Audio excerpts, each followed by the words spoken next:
All right. All right. What's up, everybody? I am super fired up for Tuesday 10X. I have missed a couple weeks. I think 2 straight weeks. I've been in flight and someone else has had to do a Tuesday takeover. Thank you, Todd Bookspan, for doing that, Jeremy Forcier. But it's good to be back. I'm excited about this conversation. Every time I talk to Mosi, I feel inspired. I have been working on something I call the Mortgage Coach Manifesto. I first wrote it, oh, I don't know, it's like, Kristin, I think I shared it with you. I mean, it feels like it was 10 years ago, the first time Yeah. I wrote that document. And I thought in flight a week ago when I was flying out to the East Coast, I'm like, wait, I got AI now. I could like rewrite this Mortgage Coach Manifesto with a lot more data, with a lot more help. So stay tuned, guys. I will be sharing that soon. I asked Kristin to join me in this conversation with Mosi. Kristin, anything you want to say before we get after it? It's funny. I was working on my own little personal manifesto yesterday, or at least like why I came into the business. And I love this time of year when you're really thinking about, okay, what have I accomplished through this year? There's a little bit of time left and also gearing up for the next year. So really excited to be on the call. And of course, when you said Mosé was on, I'm just instantly, I don't care what we're talking about, I'm here. I love that. By the way, takeaway number one is what is your manifesto and what is a manifesto? For me, it's something that goes beyond just making money and whatever your personal goals are for money and income. The manifesto is about purpose and impact for others. It could be impact in your local market, could be impact in the country. When I think of the Mortgage Coach Manifesto, I truly think there's massive impact in America by our success, which also FirstHome IQ. There's massive impact in America for FirstHome IQ. I'm going to share this document. I'm going to put it in view mode only. So I'll share it. It's a Google Doc. Uh, Check it out in a few minutes. But Mosi, you are the special guest today. We are celebrating you. And Aw. and I always want people to, one, be inspired by who you are, and I also want them to learn something about you. So you have been on this show multiple times. You know, how would you like to, introduce yourself to everybody right now and what you do? I guess you could say by trade, I am a die-hard mortgage girl. And I want everybody to never forget it. Because sometimes I have to go show people better. I can always show you better than I can tell you, because I will go out and do exactly what I said times 10, like you said, since we're 10X Tuesday here. I love what I do. I love being in mortgage, but I also think um, it's good. I'm in that season where I decided to shake up what mortgage looks like. It doesn't have to be the same as it was the entire time I've been in the business. It's okay. And you guys are, in fact, my weird thinking friends. And I think it's important to keep your weird thinking friends close to you because people like you two always challenge me to go bigger, go better. If you think you can do that, go do it. And I believe you. So I think that being that diehard mortgage person allows me to think a little bit differently and out of the box. We are all problem solvers, I think, doing mortgage. It comes from trying to get these deals out of the mud and make them happen for our consumers and give them solutions. So I think I just stopped putting a lid on where those solutions could apply. And I think that in all parts of what we do in mortgage, man, we've got the solutions for the industry. And everybody on this call also has that same ability. And I challenge you to think bigger just like that. So, diehard mortgage girl, but I am an executive at New American Funding, strategic growth and expansion, where I get to frankly just make dope stuff.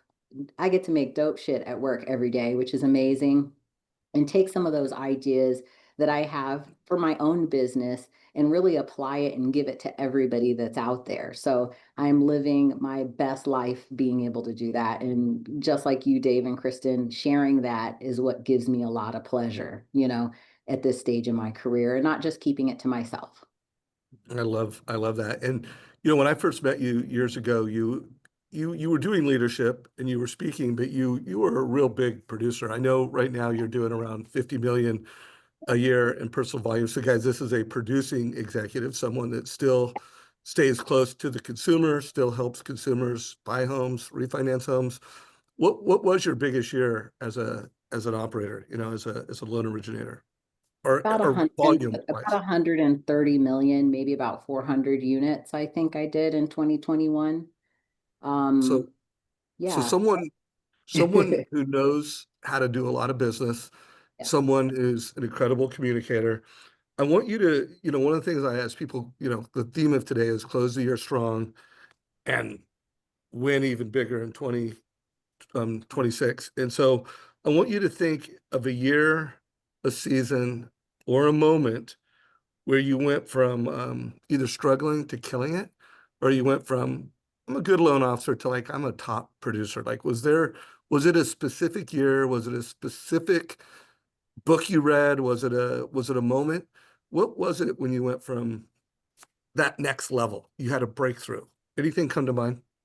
Yes. Someone, and I'm gonna say this is funny because this is I'll give you circa 2017. Somebody told me maybe I should be somebody's assistant. Uh, 2017. Well, maybe you should work on his team, and there was a his attached to it, his team, so you can help him out. Which at that point I thought I was smarter, more nimble. I was definitely a problem solver. And I took that recommendation and just said, screw this, assistant, get out of here. I'm going to go live in my full potential. And I think part of that was me speaking up as to what that full potential was and allowing myself to have and carry that main character energy that I needed to have in order to do so. I think a lot of it was within me instead of being willing to be in the shadows or behind the scenes to kind of step up and say, this is what I think, this is what I feel, and then put those things into action without waiting for permission. And it was all she wrote after that. I think I changed companies at that point, really laid out what my vision was for the business I wanted to do and the way I wanted to do it. And then I went out and found people that aligned with that. And when I made sure that everything aligned with what the core of me wanted, things started happening for me. And I think that that's important. Love that answer. Kristin, before I ask one more question and then we get into the topic, anything you want to say there or ask on top of that? I'm obsessed with that. The idea of stepping into your main character energy is just, I feel like a big part of my manifesto and like kind of life's work around building confidence, not only in career and, personal life, but in finances as well. And I've looked at how there's a big gender gap when it comes to financial confidence, and women tend to be, and I think this is all part of it. It's like this understanding of like, how do you feel the empowered to step into, career, finances, all of these things. And I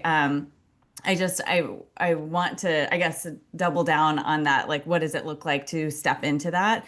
Have you found that there's anything that, I mean, I know there was a trigger point there, that like a friction that kind of pushed you into that, but is there anything else that for those who are, wanting to really step into themselves, whether that's whatever that looks like, is there any advice that you would give? I think you're going to have those moments. They may not be friction, that will propel you into feeling that way or taking action, but maybe it's something that's just disturbing you. Because I will say, after that point, I went through what I will call my mortgage midlife crisis. I started not feeling fulfilled by what I was doing. I had a ton of production and I started really feeling like something was missing. And after really, like you said, you write it down, you try to get down to the bottom of it, call it soul searching, call it just really digging and doing some work. Um, and it was the fact that doing 400 or so loans a year, I didn't know what my children would be able to do with that. if that was going to alone be my legacy, because I sat in an office, I grinded day in and day out, I made business plans, I executed, and I'm like, what's my legacy in the business though? Is it that I made a lot of money? Is it that I did, hundreds of loans per year? I helped all these families, but, is that what's going to be on my tombstone? I did go to a conference this summer, and someone said when people are on their deathbed, let's say, and the end comes, they're not regretting what they did, they're regretting what they didn't. And I was feeling that and almost grieving it. So I think it's different throughout different seasons of your life, the things that can be and will be life changing or will propel you into your next phase. So listen to your instincts and your gut and your heart when it comes to work and how it's making you feel. And I think this chapter of me stepping into being an executive allows me to give some of these things back to people, to create things that not just I can use, but to share them across the board. And that's what has been my happiness, and what can, in fact, I'm comfortable with that being my legacy. I love it. And I know your story, and we've been on a lot of calls together, and I know there's so much of you that is about helping others and about helping your local community and just going beyond just mortgage transactions. So I want everybody to think, as you think about how to close the year strong. I think closing the year strong is really tapping into that your why, your values. Again, I've been talking a lot about my code, the Savage Code. I'm actually in town because I'm speaking at the annual sales rally for Atlantic Coast Mortgage. And I'm going to talk about the Savage Code. Half of the presentation is going to be around values and principles that drive success. And then half of it's going to be very tactical, how to win in this market with scripts and tactics. So here's another question. And by the way, this is the way this is going. I was going to do like, hey, let's do 15 minutes of catching up, but I think we're really sharing great content on how to close the year strong and kick off next year. But when you think, and I call it personal code, values, beliefs, there be maybe some mantras that you say to yourself. And I'm talking about the language you use and how you talk to yourself. Is there a belief that guides you in how you show up every day? Or is there one, call it, Mosi code that is like, this is the one, that I think about and that really drives me? Anything come to mind? Or if you want to share a couple, feel free. I think one of the top ones, it's something that a friend said to me when I was going through my mortgage midlife crisis. She said, Mo, if not you, then who? So I think when I come to work every day, if I don't, then who will do it? If I don't say it, then who will? If I don't make the change myself and practice what I preach, then who will? I don't even have to, because I still am a practitioner, I don't necessarily just have to convince people that this is what it is. I'll just go do it. I'll make you a believer that way. So if not me, then who will? Who will do the things that I think are important? And I can't sit back and rely on everybody else to carry out what's important to me. I So love go do the why not? things that are important. Yeah. Why why not you? So you, by the way, you share that with Chris Devon, who's going to be my guest next week. I'm wearing this bracelet, and you can see why Yes. not you? Now, Yes. now Not he's share you. he's fighting cancer right now.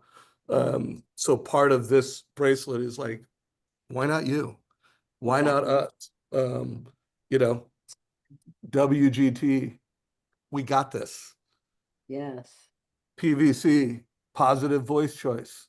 Yes. And then, of Yeah. course, WTD. What do you think that stands for? WTD.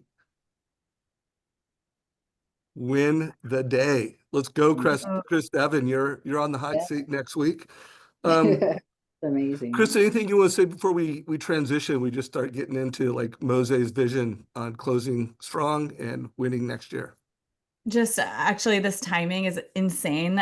We are releasing our impact survey for our FirstHome IQ ambassadors this week, and we're going to create a public version because we're doing some research on what purpose does to preventing burnout. So we have some questions in there about, purpose and, validated survey instruments on like preventing burnout. So we're going to create a public version and send that out to people as well. But I think that when you are very clear on your purpose and you move through that, you work hard on that soul searching piece, it does fuel you in a really powerful way. So I love that we opened with this, and Mose, I'm definitely going to loop you in on the impact survey research that we're doing because seems right up your alley. So.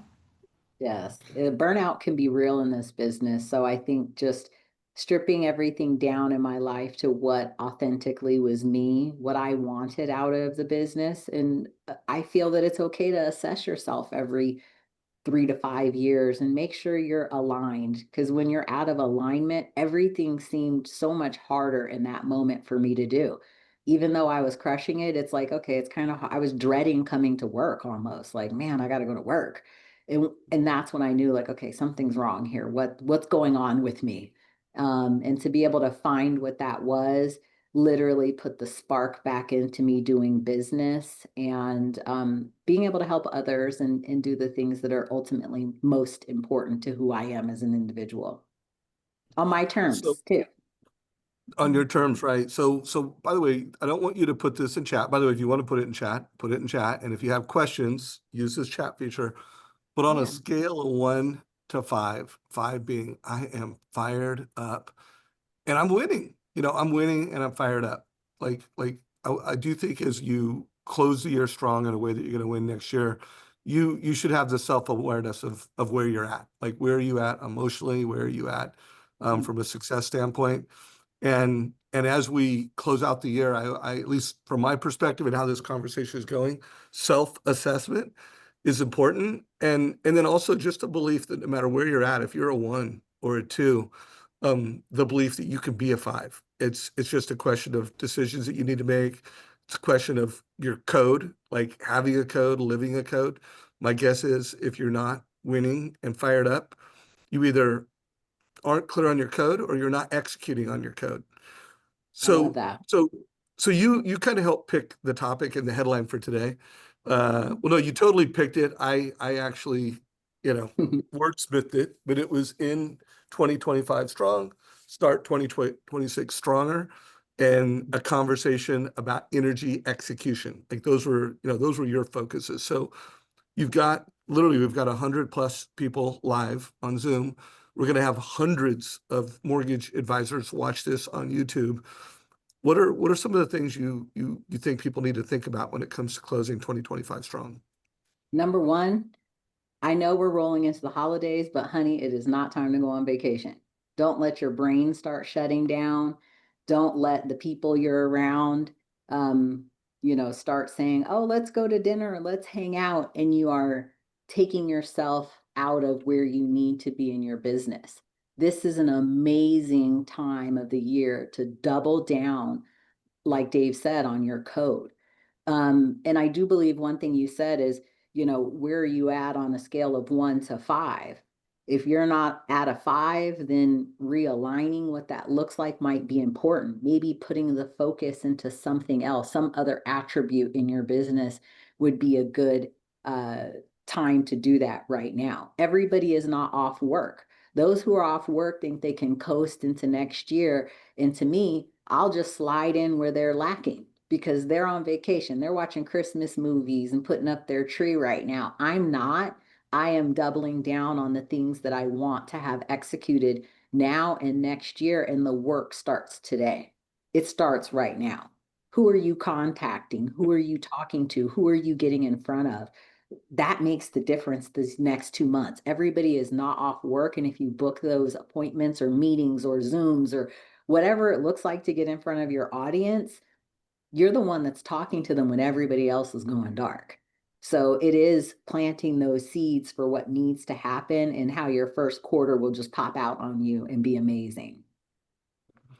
Yeah, that is just a good reminder to everyone. And we're going to have more calls. Right now, I'm trying to get Todd Bookspan and Jeremy Forcier scheduled to do a business planning, strategy session. So stay tuned on that. But I can tell you right now, having meetings scheduled in January with high value prospects and people, like that's not something you start doing January 1st. That's something that you're really doing now. Like there are people that you could schedule a meeting second week in January, that you could start scheduling your big meetings then.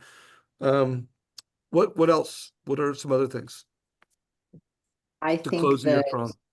to close the year strong, um, whatever habits you're thinking you want to start soon, if it happens to be a little bit slower for you because volume does slow in the fall a little bit, now is great to implement something new, whether it be a process. It could be something as easy as re-blocking out your calendar so you have time for everything, and not just having time. Everybody has time, but intentional time. Is the time on your calendar right now to everybody's on this call, which means you are interested in pouring back into yourself? Is the time on your calendar every day to do a little bit of that to where you're learning something new to put in your business? Is your marketing on your calendar so nobody can take that away from you? Like now is the great time for new implementation. Don't start when it's busy. That's the hardest time to revamp or add something. That there, everybody's got to have a post-it note or some notebook somewhere or notes in your phone of the things you wish you could do. Do them now. Put them into play right now. So those habits are just like they're instant. They're rolling off, the tip of your tongue, the top of your head, whatever you need to do. I think now is a great time. Now is the time to build and execute for sure. So a Love that. lot of the loan officers and ambassadors I've talked to feel very overwhelmed by the sheer amount of things that they could be doing. And I think especially with AI and just there's so much that can make people feel like, oh, I'm so far behind, And so I'm curious your thoughts on as they're thinking about like, okay, what habits do I put in place? How do I, how do they, and kind of tying back to that burnout conversation, like how do they do this in a way that isn't so overwhelming, but is really effective? I think that what I've at least tried to do is, like I said, your tribe, honey, is your vibe. Your tribe is your vibe. So surrounding myself with people that are cool telling me everything, but me being very, very in tune with picking the things that are going to first make my life easier and then second better. Because there's a lot of stuff out there. But if it's not going to apply to what you need to accomplish, that's why I think, like Dave said, your code, your manifesto, like where do you want to go? And then tie yourself to those specific things. Okay, because there is AI. Is AI going to make your life better doing the things that you need to accomplish? If not, then of course I tell everybody you should use it. There are applications you can, but find those applications that will, in fact, increase that line of business. If you, I don't know, write Zooms or you need to write content to be able to to connect with consumers, yes, you can write it in Chat GPT. And then you can make the webinar yourself if getting, a webinar produces a little bit harder for you in Gamma, right? So you can use the AI tools that go with the thing that you need to accomplish. Just marry them together when you're writing out your manifesto. So write out what you want to accomplish, what you want to do, and how you're aligned, and find the tools that match up with that. And then again, be very firm in you can write down every tool that's out there and put it aside. I have a notebook that probably has 2 years worth of things I could do, but I had to go through that notebook every time I go to a conference or meet up with friends or do mastermind sessions and choose the things that align with my path and where I've already planned out I need to go. Granted, there could be something fabulous that comes along and there could be a plot twist. I'm known for the pivot. I'll lean into it, but I have to choose the things that are going to 10x the action that I need to accomplish for myself. So good. So, yeah, so good, and highly recommend. We're going to start rolling into tactics and specific strategies that we know are going to win in 2026. but I can't recommend him enough. If you are not on this call and you are not following Kristin Messerli and you're not following First Home IQ, can't recommend it enough. From a passion perspective, I don't know of a better purpose that will not only help you help America, will not only help you help your community by helping the next generation with financial literacy, but will help you close more loans and help realtors sell more homes. There's nothing. Kristin, what is the best way for anyone to, make sure they're on the mailing list? If they want to be an ambassador or learn what that means, what's the best way to do that? Yeah, definitely go to the website. But actually, LinkedIn, we just started a LinkedIn newsletter with First Home IQ. So go to First Home IQ on LinkedIn, sign up for that. We're putting out research that and also lots of tactics in there. So, check that out. But yeah, the ambassador program, if you're ready to dive into actual like doing presentations or, just using education content in what you do, that's a really great place to check it out. I'm And partial to First Home IQ. Kristen has built everything that you need. So if you are at a stage where you're overwhelmed, one thing you can do is align or tap in with somebody who's already built it all. So an event in a box, Kristen has built that for so many different layers of customer contact or consumer contact out in the field that all you have to do is pick it up and go do it. You don't have to think it, you don't have to write it, create it, produce it. It's already been done for you. So that's an excellent way, Dave, as well, for people to take action versus get caught in the minutia of the planning. Because sometimes you can over plan and you're in perpetual planning mode and you get zero action out of it. That's why you have to be clear about your intentions. Yeah, I we love actually that. just started implementing a new thing where as ambassadors join, we're getting that one thing they want to accomplish over the next 3 months and then just kind of nurturing them along the way with that thing because everything is overwhelming. There's so much that we have at First Home IQ, there's so much in the world that people can do, and it's really important. I love that we've really focused on these like, next steps and what aligns for you. Yeah, and by the way, Tim, this is being recorded. It'll be in YouTube. All the links that we're mentioning during this call will be down below. So if you're in YouTube, there'll be a link. Thank you, Scott Nicholson, for housing.link.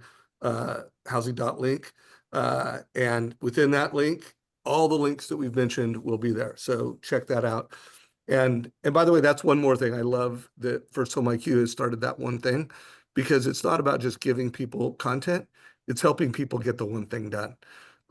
So Mose, with that in mind, as we think about 2026, I'm not going to say what is the one thing, but what are some of the most important strategies that you think loan officers come into the year from a planning perspective? What are some of the most important strategies, tactics, things that they have on their mind right now, in your opinion?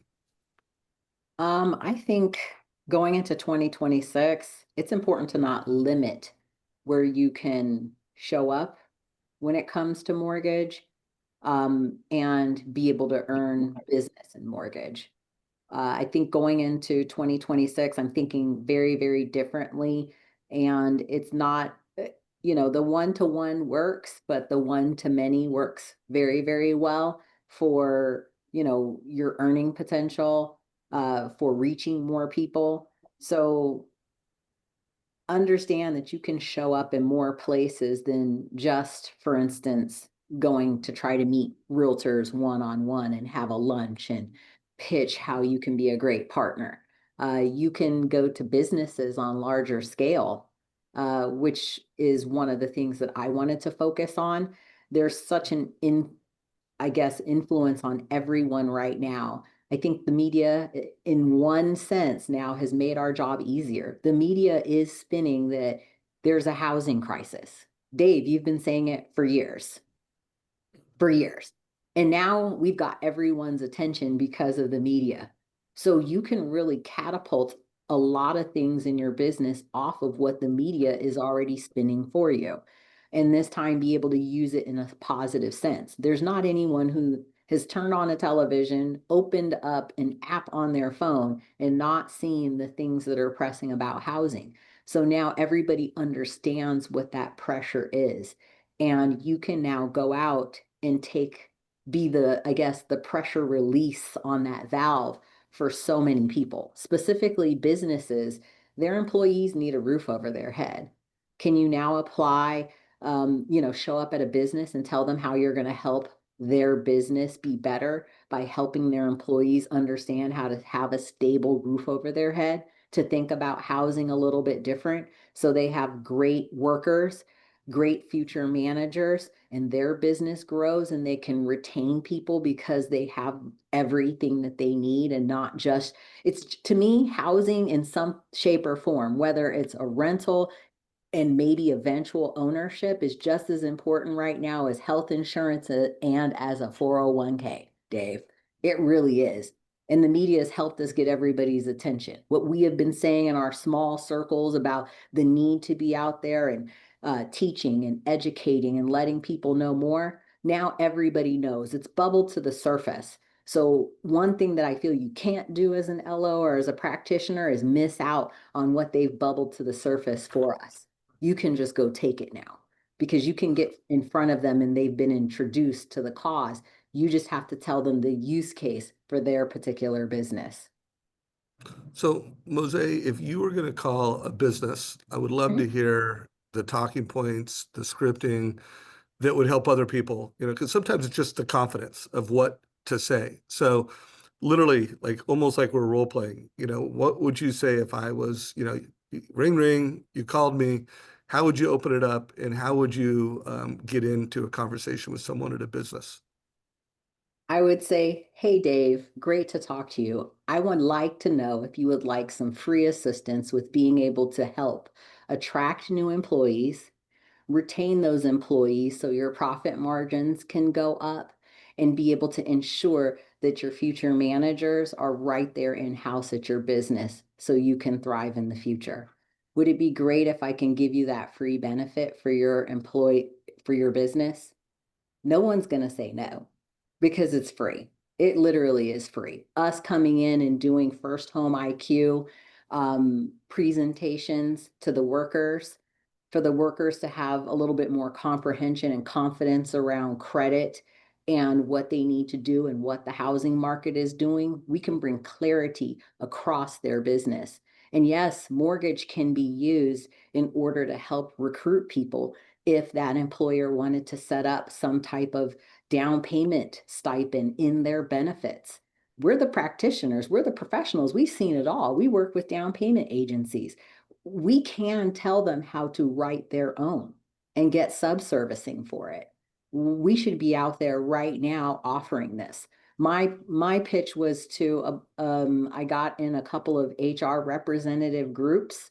Look, I'm giving you guys all the tea right now that I've done. I got in a couple HR groups. See, it's easy to go infiltrate things on the internet, right? I got into a couple groups and said I was offering a benefit that would be free, to a business that wanted to offer a free benefit. Benefits are also, by the way, super duper expensive. If you want to do some research, go check out. You might see on the news right now what healthcare costs. Like I said, the media is giving us gems right now. They're talking about healthcare increasing in 2026 by 26%. How do people manage that in their finances? Do you have budgeting tools? Can you teach a budgeting class? If you can, this is what the employer needs. You have all the things, and to be able to hop on Zoom and do it to them for free, get your value proposition down as to what you're comfortable doing, having those conversations. And that's what you're going to have as your script or your pitch. You can even write this down and put it on your fancy letterhead and have that value proposition for different use cases for all kinds of businesses. They need it right now. They need people to stay working for them and not quitting, right? So they can maximize their own profits. There's so much potential there, is what I see. I'm not I going to love say it's negative. So it is the pain that's in the market, but you can use it to get more business right now. So I love that. And everybody, we're going to take a clip from that and we are going to celebrate that on Instagram and TikTok at the Uncommon LO. I just want to remind everybody, if you are not Follow it. already following Uncommon LO, like we're trying to like every day, just a 1 minute video that's a script. I interviewed Gabby last week. Let's check out Gabby. And I'm going to play this script, but I want you guys to listen to it. And by the way, Mo, after I play this, let's do a little debrief on it because I have a feeling you have a similar script. So here goes. I'm going to play it. And by the way, guys, feel free to multitask and follow Uncommon LO. You can see we're at 606 followers in 3 weeks. Let's see how many of you we can get to sign up. Let's check out this script from Gabby. Officer, we all have those clients that sit on the fence. And there's a reason for that. There is something, a core problem that is having them hesitate from making that final step. It could be about payment, interest rate, cash to close, or if they're an investor, it could be cash flow or return of investment driven. So our job as a loan officer, get to the core of that problem early, preferably before they even put in an application so that they can go into it with the right mindset. And it could look like this. Hey John, I know that you have X amount of payment now that you're a renter, and when you buy a home, you're gonna have X amount of payment.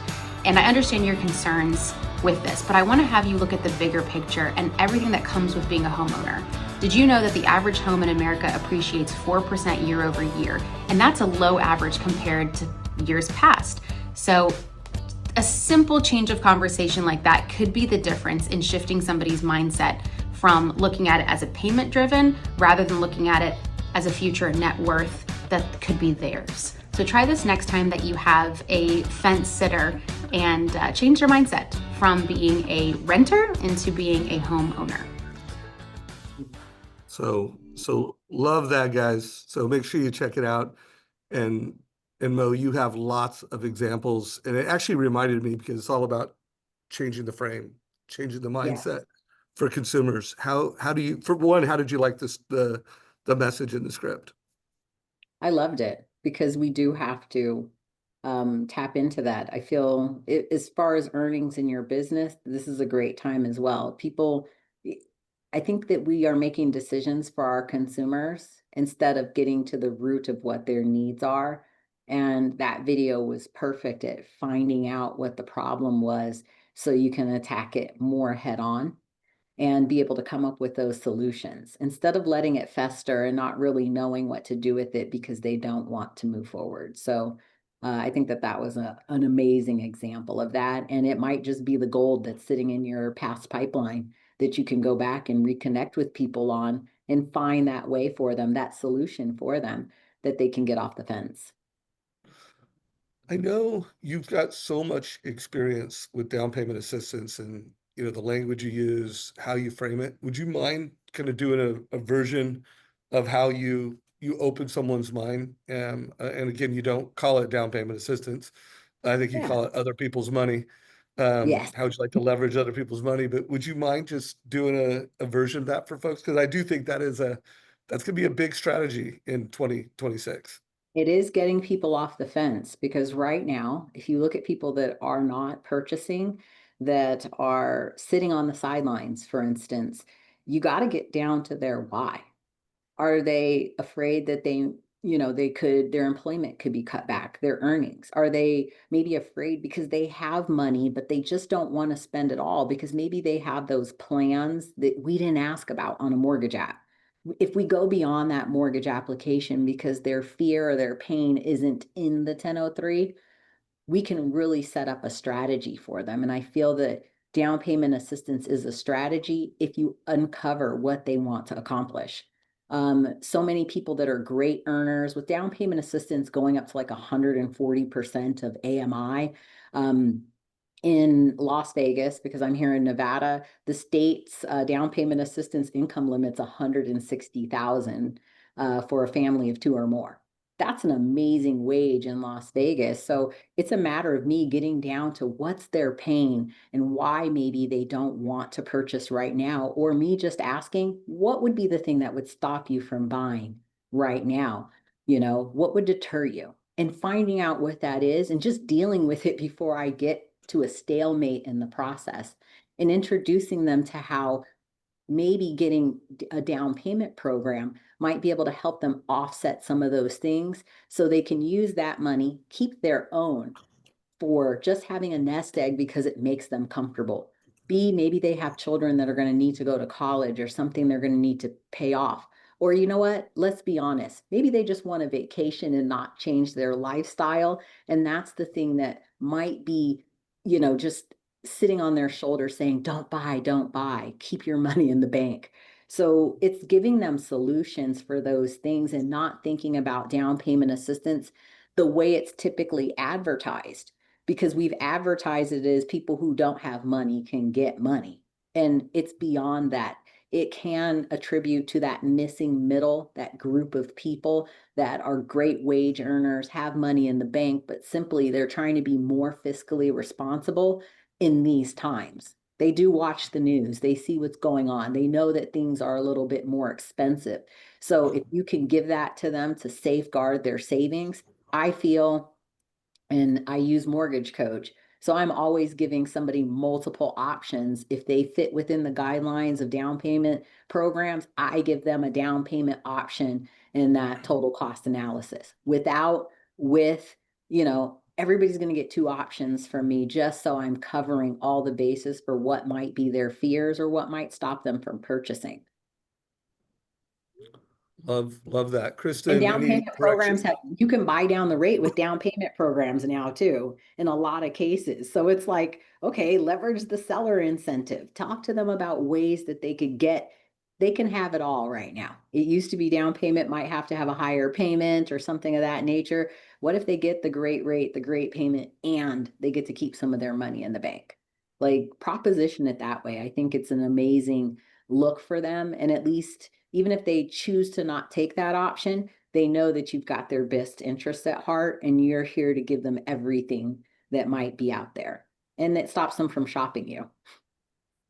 So I love how you talked about, and you've said this a couple times of like kind of, I don't know that you said it this way, but what keeps you up at night? Like, it's like, what is the thing that is, the challenge here? And I kind of want to drill into that because so many, I might have said this already, but our research is showing that people are overwhelmed. Over half of next gen buyers say that they're overwhelmed and by financial information, and that's preventing them from making major financial decisions. So, this is a big barrier to people actually buying a home, and they start the process, often feel overwhelmed.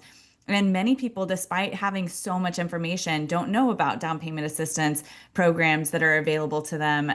So there's a lot of things going on, but I think that you have to cut through the noise. And it sounds like you're doing that with some very specific questions. So I'd love for you to talk about like, how do you, and if you're thinking about like, okay, how do I speed up maybe some of the conversion or avoiding the stalemate that you're talking about where people kind of freeze up in the process. How are you doing that? I ask a lot of questions that aren't on the application. I always tell everybody, I don't want a longer 1003. Never let them tell you that Mo said she wants a longer 1003. But I do like to ask some questions that aren't on the 1003 that help me get down to the bottom of what their need may be. And then if I don't get it out of that, I ask head on before we even start figuring payments, because that's when the pain comes out, right? You tell them a payment, you tell them the cash to close. Oops, it's too late. You didn't find enough out before you hit them in the face with all the data and the information, and then they recoil, right? Because you gave them the information. So I want to know who they live with right now and if they're on the lease, because that's my possible co-buyers for them. I'm not going to let them object or not qualify and then bring up a co-buyer. I ask questions about their living situation. Is anybody going to help them make the decision on buying? Now I know everybody who's involved. Then I ask them what's their payment comfortability and if they have a location comfortability. It gives me an idea if they maybe don't want to live far from work because of the expense of driving. Again, I'm talking money. And then their want to save. There are buying clues hidden in all this little information that has nothing to do with me personally on the 1003, but I can learn so much from it. And then I ask them what they want to do in 5 years. And a lot of times that tells me, that's when I find out if they have a child they want to put in private school. Again, to me, that's money. Okay, you need to save. And if I can come up with solutions that help them achieve those 5-year plans within buying a house, for me, it's not just, hey, I'm going to get you in a house. We talk about this customer for life thing. I need to really account for the next 5 years, because somebody buying today, the reality of them turning around and selling, it's not 2021. They're not going to sell in 12 months and make a $50,000 profit. Okay. It might be hard for them to sell and actually even pay an agent and get back what they put into it in 12 months time, with average appreciation being normal now, between 2 and 3% per year. So you're going to have to be in that house a little bit longer. Tell me what you also want to do besides buy this house, aside of just accomplishing that one thing. And it tells me their need, what their money need may be. And I think we miss out on that a lot. And we've got a lot of people sitting in our pipeline because we didn't ask beyond just closing on the house what they would want to do. It could be renewing their vows. Okay, so you want to go to Fiji. Okay, I know that might cost you 15 grand for 2 people alone. I can build all that into my process and give them solutions up front before I ever quote the first payment or cash out of pocket. Because at that point, I feel like that's the deal breaker. They get that payment shock, they get that cash out of pocket shock, and you want to start solving at that point. No, no, no. I've already asked all the questions. So all my quotes, I can say, here's this option. And what this does for you is allow you to save money to be able to accomplish what you told me, you know? So I think that if we do it a little bit more forward in the process, we can be more successful. And also we're delivering a better experience for them overall. And now you're the problem solver in their life, not just the mortgage person who took an app and gave them a payment. You're indispensable, right? You've created a great relationship in a short amount of time just based on how you collected their info. I love This that. is And so good. yeah, Oh, go ahead. go ahead, Kristin. You go ahead. Oh, I love those questions are what create it's empathy that's driving conversion. I mean, I think people feel stuck, they feel frozen, and like you said, they don't feel like their needs are really being understood by the time they're getting the payment information. And so I also have heard people talk about asking questions like how they process information. Like, do you want all the details or do you want just the high level? And those types of things are really what I think allow people to continue to have movement because they want to buy a home. That's why they're there talking to you. So anyway, just great. Yeah, great conversation. So, guys, we are coming down to the last quarter. It's football season, so everything's in quarters now. And how many games are being won and lost in like the last minute of the game? It seems like every game, almost every game, except for the Dallas Cowboys, are being determined in the fourth quarter. Sorry, Dallas Cowboy fans, but it's rough out there. And then, of course, the Broncos are winning every game in the fourth quarter. So it's a good time to be a Bronco fan. But with that said, if anybody has questions for Mo, like now is the time to ask them. Um, you are a FirstHome IQ on the board, so thank you for that. And I know how dedicated you are to helping the next generation. And I also see more new loan officers getting into the business. I mean, I think there's, with AI, they can learn faster than ever, and they can literally talk to AI and find out about underwriting guidelines even before they know them. So I think it's easier than ever. So if you had to go back and talk to yourself, your first year in the business, what advice would you give yourself about mindset, habits, and purpose? Ooh, that's a good one. Um, I think being willing to, I don't have, like, maybe not having to know everything. And I say that, I'll explain a little bit. I think I got caught a lot in trying to know everything about a particular program. I think the way now that I digest information, it's finding out and picking out the parts that are most important. Yes, I know the guidelines, but when I'm trying to figure out guidelines in a program, at the same time I'm digesting what the program does, I guess I train my brain to work this way. I'm pulling out all of the use cases for said program. So not just to memorize things, but to really understand the use cases, and not just one, but a lot of them. How can it help this customer, that customer? Everybody, there's a lid for every pot. And there's so many buyers that come to us that might use that very, like we just talked about down payment assistance. It's not just for people that don't have money, you know? And when I started, I was looking at down payment assistance like, oh, okay, if they don't have money, I have something to help. Instead of looking how someone might be able to use it simply if they don't want to spend right now, or if they have it, but they have a big spend coming in the future. You pull out all the use cases for programs and products as I'm going. So I am a better person when it comes to filling the need of the people that I run into, if that makes sense. I think that that would probably be my number one thing, because I knew a lot of guidelines and programs, but I wasn't prepared to rise to the occasion when somebody was talking to me, because I didn't really relate the program to their particular use case. And I probably missed out on a lot of business early on because I didn't do that. So that would be what I would go back and tell my younger self. I mean, like you said, AI helps you be able to do it. Tell it customers that you've ran into in the past, ask friends, take your friends' stories. I told you stories today. Hey, use them when you're explaining it to somebody else. It doesn't have to be that you did it. Somebody out in our community, as far as loan officers are concerned, have ran into that client. So when people are talking to you and telling you stories, you should relate your product and programs to that so you can retell those stories to your clients as to how things can help. You can build out a lot of things by doing that. I did it the hard way. Love that. So, Chris, I'm asking a quick question here, and then you feel free to ask the next one. And if anybody in the community wants to put something in chat, like now is the time to do it. We're almost running out of time. So I know you put a lot of thought into helping your kids with homeownership readiness. And I think everybody on this call has a database, and that it's full of parents that I think want to see their kids achieve home ownership in their 20s as early as possible.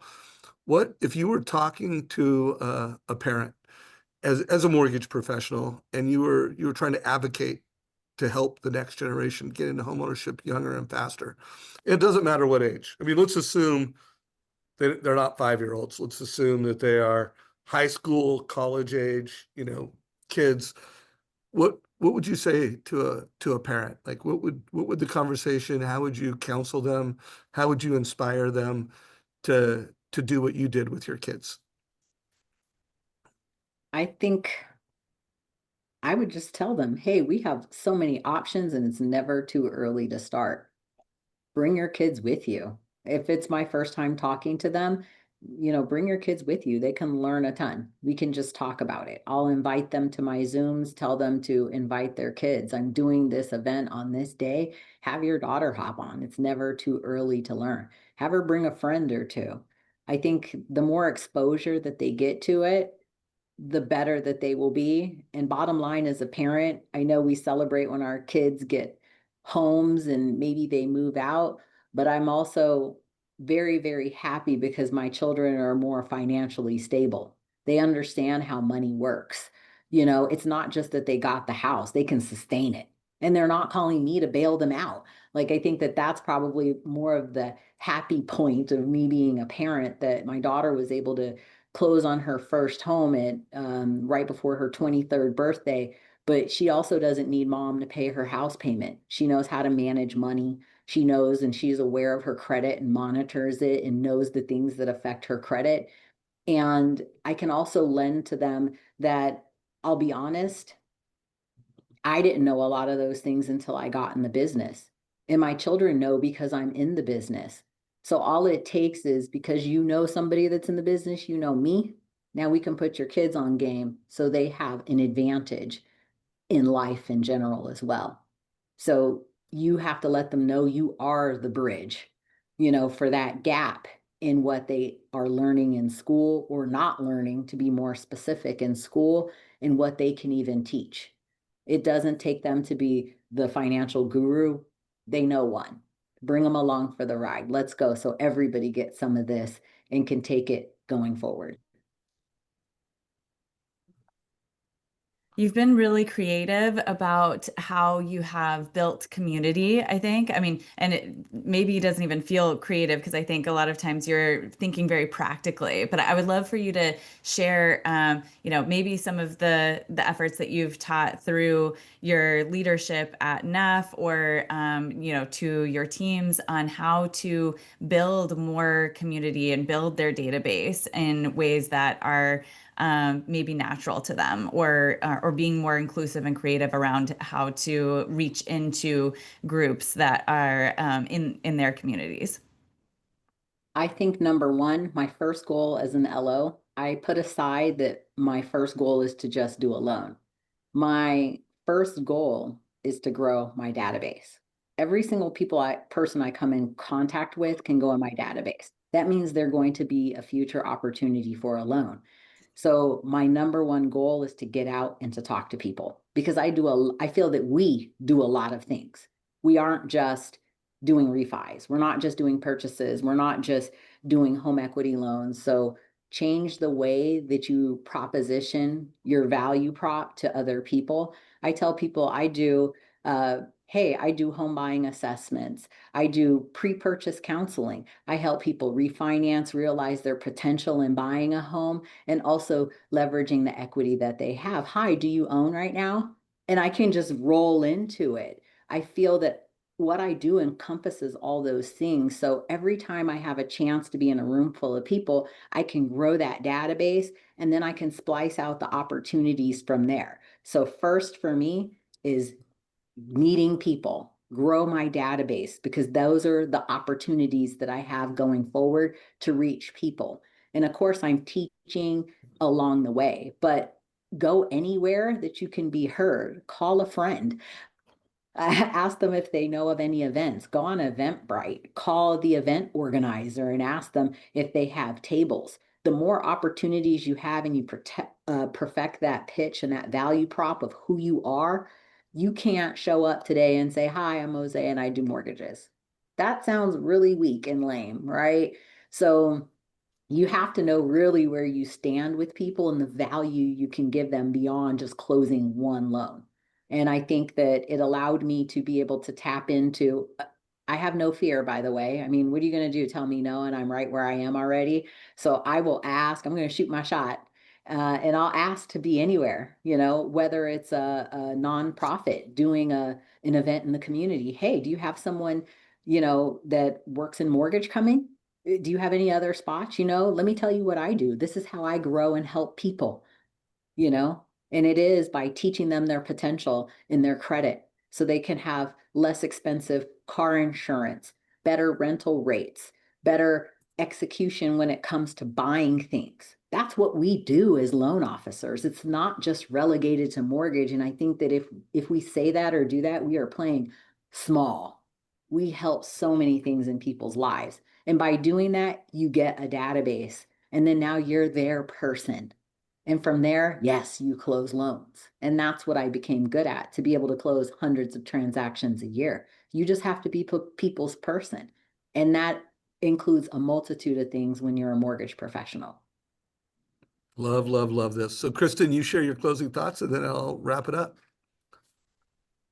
I think going back to purpose drives action. I think we want to think about as you're closing the year. I loved what you talked about around purpose and getting creative around how what your strategies are going to look like, whether that be going to businesses, HR groups, or what we were just talking about now around just showing up at events and building connections there with the idea of you're doing home buying assessments or being more creative around the value that you're bringing. So absolutely loved everything. I was constantly jotting down. I want to create clips and playbooks for First Home IQ out of this. So thank you so much for letting me be here, Dave. And Jose, what a great call. Yeah, well, it's an Thank you, honor to have you, guys. Kristin. Not letting you, getting to have you here. Thank you for saying yes. And then, Amazing. Mosi, someone asked you, they want to follow you on social. I put in your Instagram, but what is your Yeah. favorite place for people to follow you? Instagram probably is the best. LinkedIn too, same thing, Mosi Gatling. On Facebook, I'm Mosi Hughes Gatling. You'll notice if you follow me on social, I like to laugh so we don't cry for what the mortgage business deals out to us, and we can wake up the next day ready to fight. Well, the common theme today, guys, was someone who goes beyond the transaction. This is not a loan officer. This is a financial freedom warrior. She talked about, I have no fear. Tell me no. I'll be right where I am right now. And I just push everybody. Hopefully you got that value from today. Hopefully, as you close the year strong, you're going to get closer to your values, closer to your why. I invite you to document your code. I put a link to the book that I'm writing, and I've been mentoring and helping people document their code. Recommend that y'all do that, and then keep showing up. If you have not already subscribed to the Mortgage Coach YouTube channel, subscribe today. If you have not started following Uncommon LO, start today. There will be clips from today's call on there. Just a minute, nothing longer than 90 seconds. And it's how to win in this market in a way that's future-proof. And last but not least, if you're not a mortgage coach already, you go to trustengine.com, sign up for Mortgage Coach. And if you are not following FirstHome IQ, you're totally missing out on profits and purpose. This is a wrap. Take care, and thank you, Mosi. Thank you guys for having me. I appreciate it. Cheers, everybody.